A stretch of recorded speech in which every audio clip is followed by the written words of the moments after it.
3 key lessons from the book 12 Rules for Life by Jordan Peterson. 1. Dominance Hierarchies. Straighten up your posture and self-esteem. In universities today, you often hear that almost everything is socially constructed, especially when it comes to power differentials between people. However, Dr. Peterson points out that even the simplest animals, like lobsters, function through status and dominance hierarchies. So it is ancient biology, not cultural conditioning, that makes us aware of social hierarchies. 2. The right focus. Compare yourself only with your former self. For most of human history, people lived in small communities with limited communication. In the course of a lifetime, the average person may have met only a few hundred people. Therefore, it was easier for a person to be the best at something and hold a valued position within their community.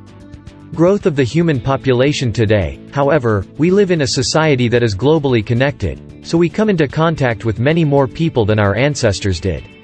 This means that no matter how good you are at something, you can always find someone in the wider world who is better than you.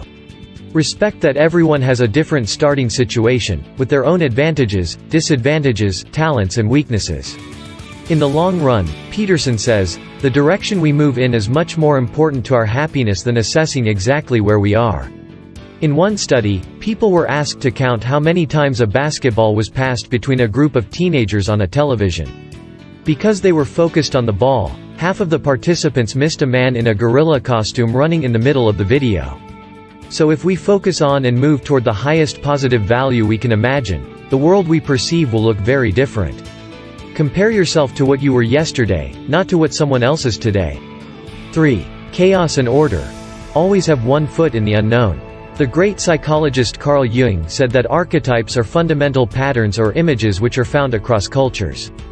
Jordan Peterson says these archetypes are often based on humans trying to fit the world into the mental categories that our animal brain is programmed with. For example, one of the most basic mental categories we all have is sex, male and